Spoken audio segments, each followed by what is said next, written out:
যে অন্যায় করবে, অপরাধ করবে, তাকে কিন্তু আমরা ফেস করতে হবে, তাকে সামনাসামনি হতে হবে।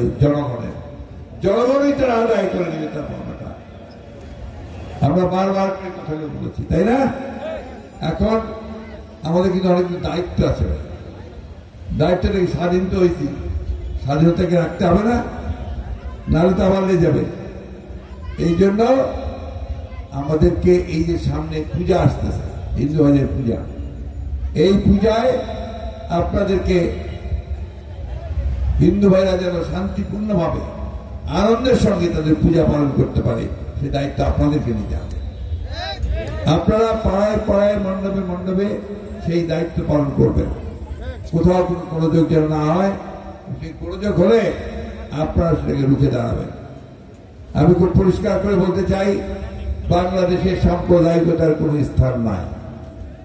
আমাদের মানুষেরা ধর্মভীরু, সবাই ধর্ম ভালোবাসে, কিন্তু ধর্মে ধর্মে কোন কোন্দল বিরোধ তারা কোনদিন করে নাই, করবেও না।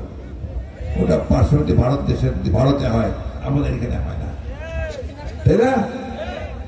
আর আপনারা তো জানেন হাসিনা পলাইছে কোথায়, কোথায় পলাইছে হাসিনা? এখন ওর যেখানে জায়গা সে ওখানে গেছে। আমরা ভারত সরকারকে বলেছি যে আপনাকে আমরা আশা করি, আপনি আমাদের প্রতিবেশী, বিরাট দেশ আপনি, আমরা কখনোই চাই না যে আপনাদের সঙ্গে আমাদের কোনো খারাপ সম্পর্ক।